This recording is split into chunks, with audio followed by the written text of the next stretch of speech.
Hello Cave Dwellers, welcome into the cave for a very special show and tell episode. We're joined today by Alex from Nintendo Arcade. Welcome to the cave, Alex. I'll see you, Neil. Thank you for coming. And it's all about this thing here, which is not just an arcade. This is a prototype from 1981/1982. We'll come on to why we're not quite sure about the year later. And there's another very important thing to tell you all about Alex, is that Alex is not just here for a show and tell, are you, mate? You're here because he's opening an arcade on the ground floor. You may remember the recent episode we had where I showed people around the cave and showed you the opportunities we had for additional businesses. Well, here he is right here. The man stepped up. The man wanted to open an arcade on the ground floor, and that's exactly what's happening. You excited? Extremely excited. Yeah, it's like a dream come true. It really is for me as well to know that that's going to be down there. Let's give you a quick look actually. Here's the space. It is an empty room on the ground floor with some beautiful Cotswold stone walls. We've got a lot of work to do, haven't we? So much work to do. Yeah. What are you tackling this week? Because you're getting. We're going to get the old paint off because there's a lot of damp on some of the walls. So get a lot of that paint off and a lot of preparation really, getting it ready. Yeah.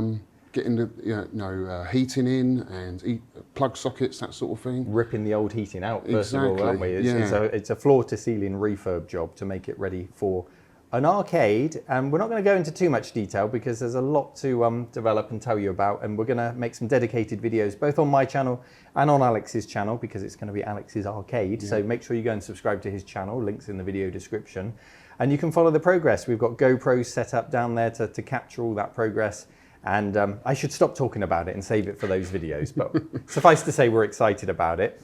And this is just one example of the many incredible machines that Alex owns that you're going to have the opportunity to play down there and indeed see in future videos.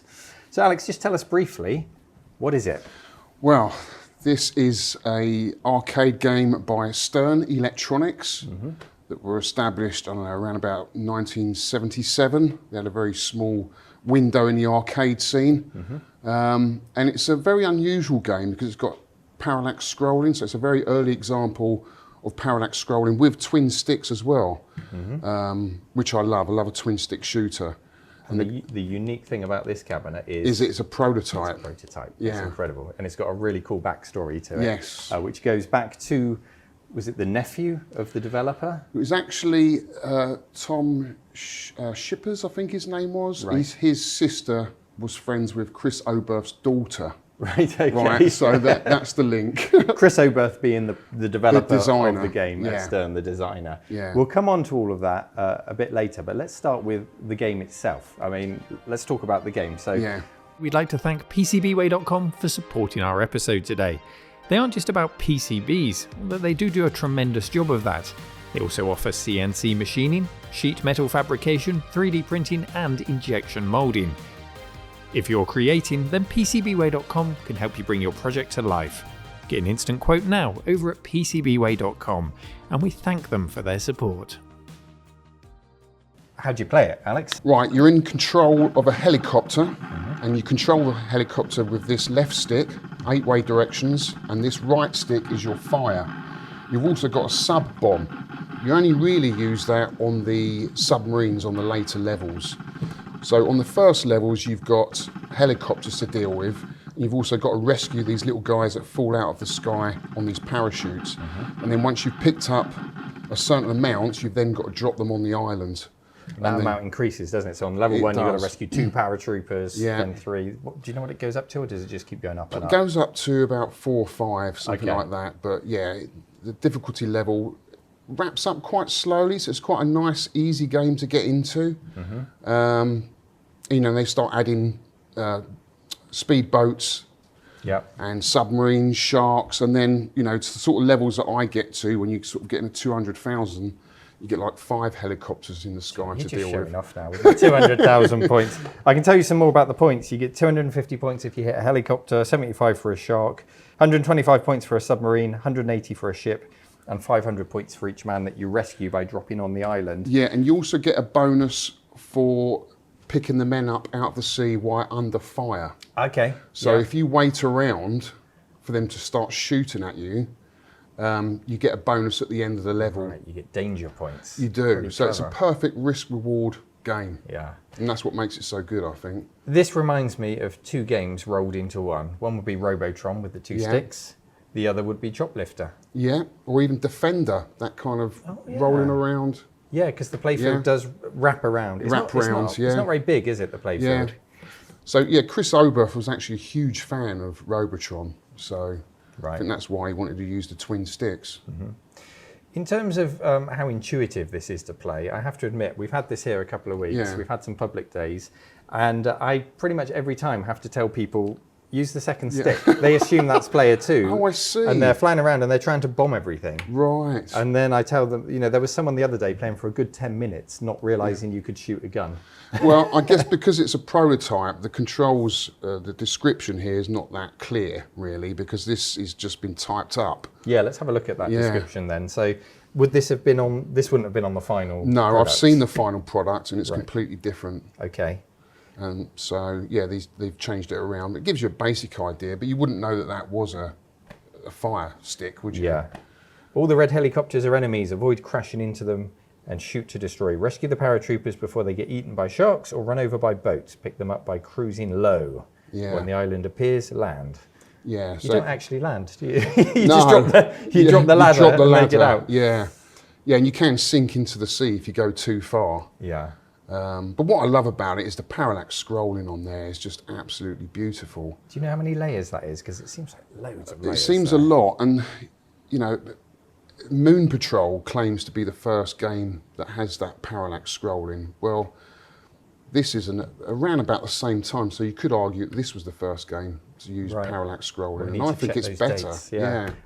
It all depends on the date, because this officially came out in 82, didn't it? Well, on the board, on the PCB, it's got 1981. Right, yeah. It was released in 1982, so it was in development for a year, possibly. But you could argue Moon Patrol was in development for a year. Yeah. So, because it wasn't popular, it doesn't get the recognition like Moon Patrol did for being the first game to have parallax scrolling. But the parallax here is so much better than Moon Patrol. I think you've only got 1 layer or 2 layers in Moon Patrol. I'm counting at least 6 layers there. Yeah. It's incredible. And then every 3 levels you get a bonus level where you get about 7. I've got to that level. Yeah, you've got to shoot as many helicopters as possible. Yeah, so every 3 levels you get a bonus level. They all come flying out the sky. And it's not helicopters, is it? It's sorry, paratroopers. You got to rescue as many as you can. These guys here that are falling down, you've got to rescue as many as you can without chopping them up in your rotor blades, because that's quite easy to do. Embarrassingly, I got to that level just once and was like, what the hell is this? And I rescued 2 out of about 10. I've rescued all of them a couple of times, but it's quite rare. Yeah. Now, you mentioned that this wasn't a particularly successful game, citing Moon Patrol as being a much more successful game. Yes. Why do you think it was that this didn't do well? Well, around about this time, you had the crash in America. But also Stern were going through some difficult times as well. A lot of their games, they were licensed from Konami. So their biggest hits were like Scramble, Super Cobra. They're all Konami games that Konami licensed to Stern to distribute. So they had some really big hits with those. They only had a few in-house hits, which was Berserk, being their biggest hit, and that was by Alan McNeil. He created that game, but he left the company and then Chris Oberth took over. And unfortunately for him, he joined the company when the video game crash started. So it was really difficult for him to get any of these games. He did go on to have a career in the home computer market, didn't he? He did, yeah. So he worked on things like Winter Games on the Apple II. Yes, things like that. yeah. And we had some big hits like Anteater. I think that was quite a good hit. But, it was just a difficult time for Stern, really. The right man at the wrong time, unfortunately. Yeah, I think so. And you mentioned Scramble and Super Cobra, and that's interesting because that's the hardware that this is based on. Yes. And I think if we open this door down here, we can have a little look at the PCB. Yeah, we can have a look at that. Yeah, definitely. Okay. So if we open the front and pull out this drawer, it kills the game because you've got a kill switch there to kill the power so we don't electrocute ourselves.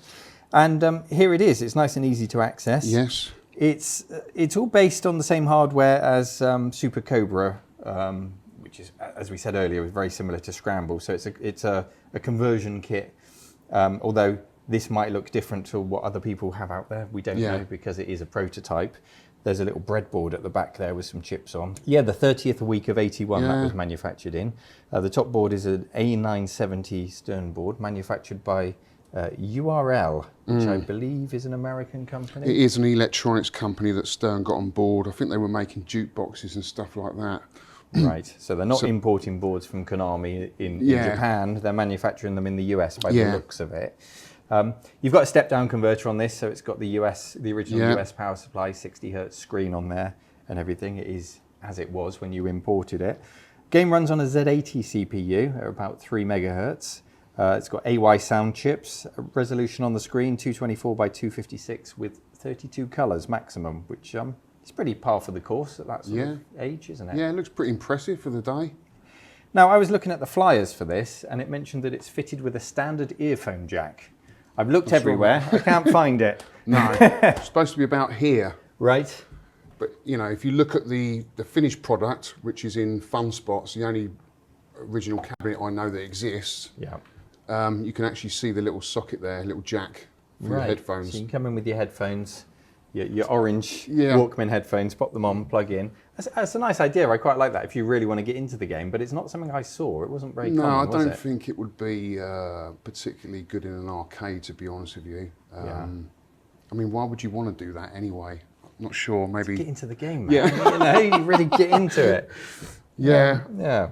It wasn't. They didn't do it on any other cabinet, so obviously it didn't do very well. Yeah, well, clearly it's not part of the prototype, so it's something that they added at the end. And then the coin mech, it still says down there quarter, so US quarters.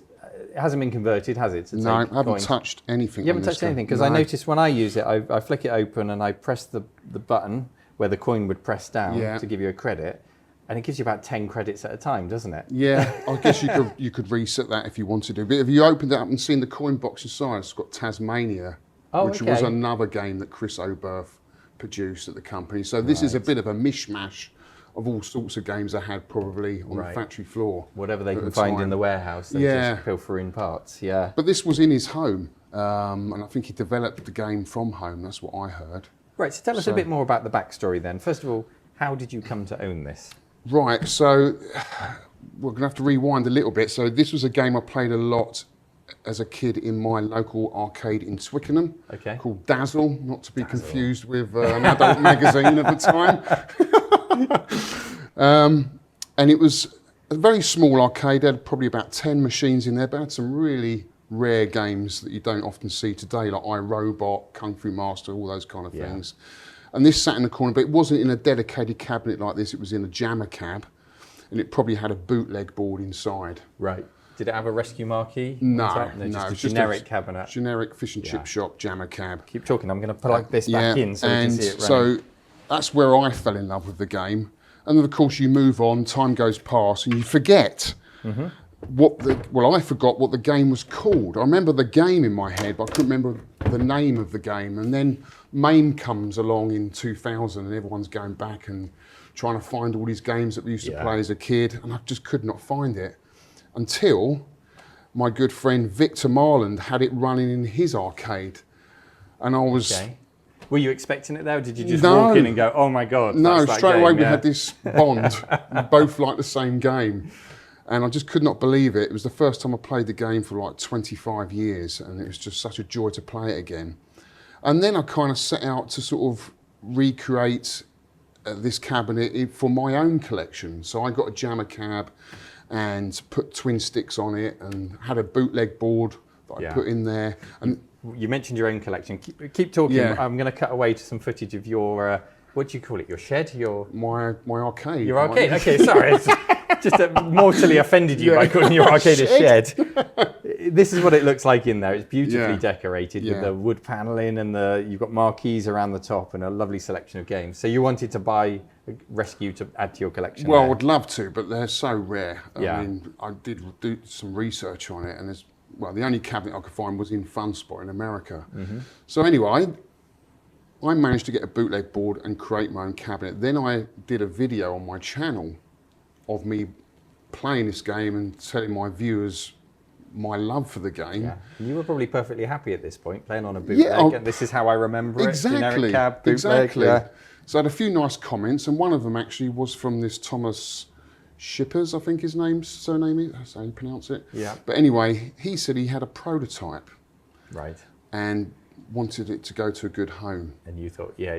YouTube commenter, yeah. I didn't think it was for real at all.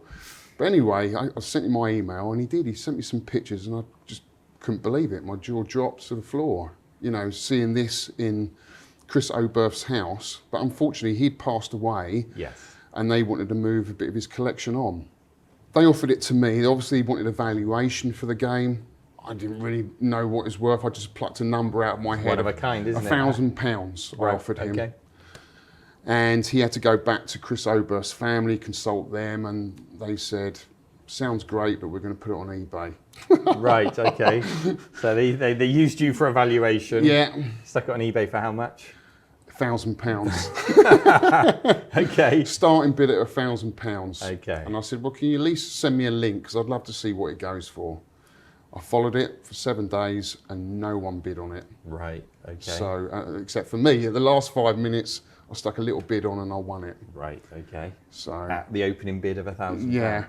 Now, that's surely just the start of the costs, because this can't be cheap to import over to the UK. No. How do you go about doing that? Do you have a service that you have used before over there? Or? Yeah, you can. There are on UKVAC. There are people that import games by the shed load. Yeah. You know, we should actually. But I like for games like this. I'd like to do it by myself and get my own independent logistics company to get it over here. So you just mentioned UKVAC, and they deserve a shout out Yes. for anyone who's interested in arcade. Yeah. So just tell people about UKVAC. So UKVAC is the forum to go to if you want to get into the hobby, you want to get into arcade games. You'll find a real good consortium of people and collections on there to have a look at. Helpful enthusiasts, really helpful people. They're helping people to fix their collection, source, buy and sell. Because let's be honest, eBay isn't the best place to buy and sell these things. You don't see a lot of it come up on eBay. A lot of arcade machines are passed through collectors' hands without even going onto eBay. So if you really want to get an arcade machine, you've got to get into the community, come along to some of our events, which hopefully we're having on the arcade. Yeah, you'll be able to host UKVAC events. That'd be awesome. So that would be good. Yeah. So back to the import story. Yeah. So you were aware of some services through UKVAC, and you did a bit of research. Yeah. What did you find? So it cost me about £500 to import this from America, which is about right. Mm-hmm. I think it was in California. But when it arrived, I did a live unboxing video on my channel. I think it was your birthday, wasn't it? Yeah. You had a beer in hand. It was your first live stream as well. It was. My first live stream, went to turn it on and bang. Oh no.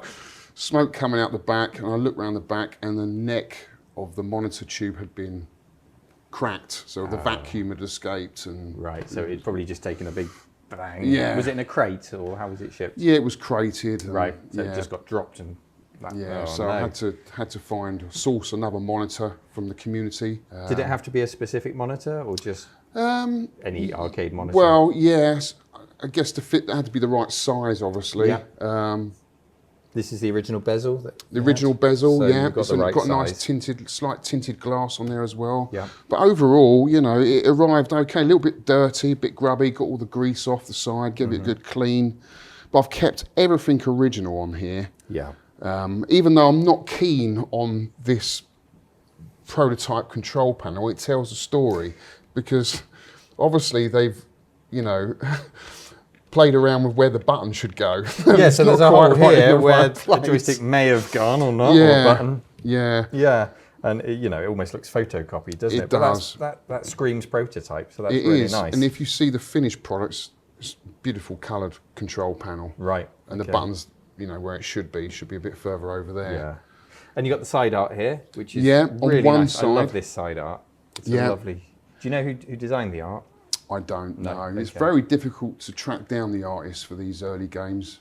Mm-hmm. But it's missing the side art on this side, but it did turn up with the left side of the artwork for me to install, but it's 40 odd years old. I think the glue on it's probably gone by now, so I've just left it as is. There is a name down here actually. It says Mike G. Schwartz and Larry Day. So that's part of the print. That's not handwritten. So there we go.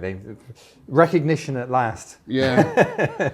Yeah, it's got quite an unusual marquee. So it sort of wraps over the top. It says here as well, Schwartz and Day. So those are the artists. Yeah, I mean, I love it. I absolutely love it. I love playing it. I love the fact that it's in here in the cave for people to have a unique experience. It's surely the only one in the world. Oh yeah, definitely. It's got to be. Yeah.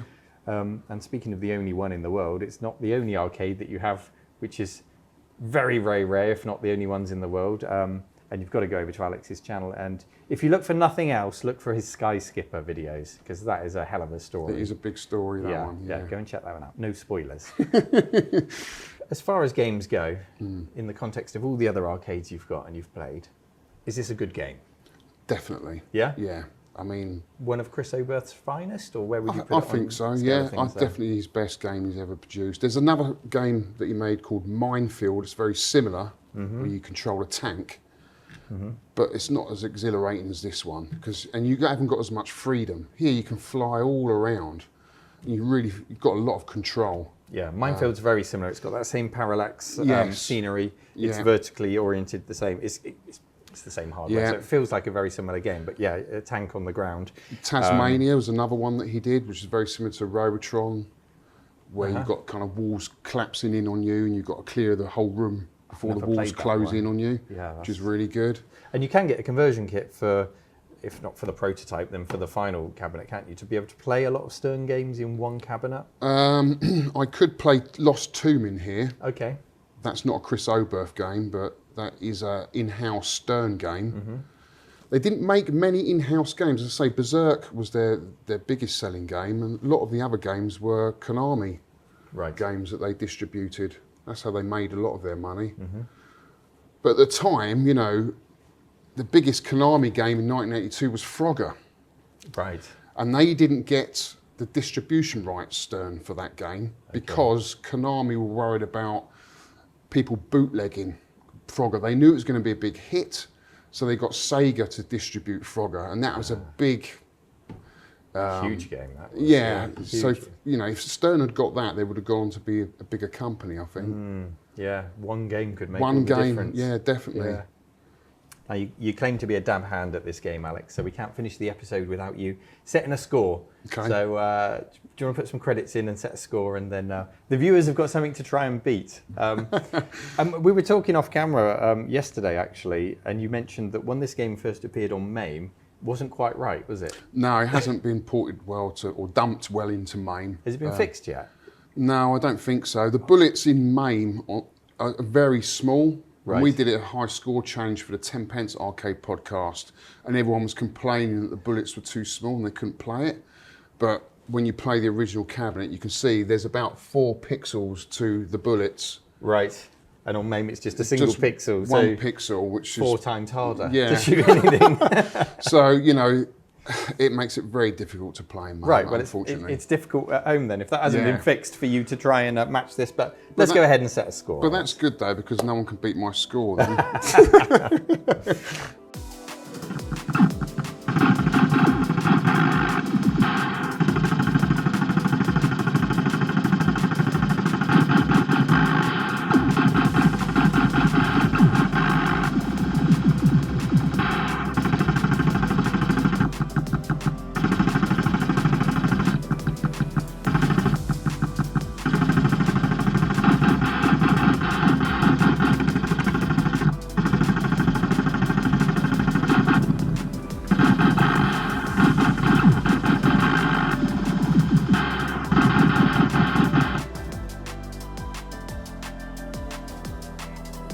So there it is, that's the score to beat. Have a go at it at home. Maybe the emulation has improved since Alex last tried. If you've got 4 pixels for your bullet, then you've got half a chance of beating him. Yeah. Alex, thank you again for loaning us this. My pleasure. If you come to the cave anytime soon, you'll get a chance to play on it yourself. Alex may even be here to tell you a bit more about it. If not, do make sure you go and follow Alex's channel, Nintendo Arcade. That's right. For now, because that is going to change in line with the branding of the arcade when it opens, because it would be a bit dangerous to call an arcade Nintendo Arcade. We might get in a bit of trouble, so we're going to rejig it. Give them a sub, because there's going to be some awesome content coming up soon about the building of the arcade. I'm looking forward to it so much. Rescue will be in there. We've got a Robotron, we've got a Q*bert, we've got a Sprint 2 from 1976. There's going to be some seriously impressive cabinets down there. and we're picking and choosing them very carefully to give a really unique arcade experience in the UK, if not in the world. We want to make something really special, and we hope you come along for the ride with us.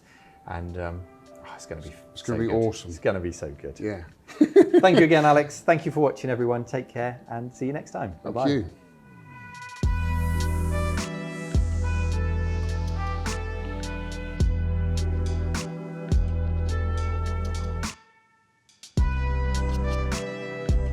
Thank you for taking the time to listen to today's episode. If you enjoyed it and like what I do on the channel, join the official Cave Dwellers over at patreon.com/RMC Retro.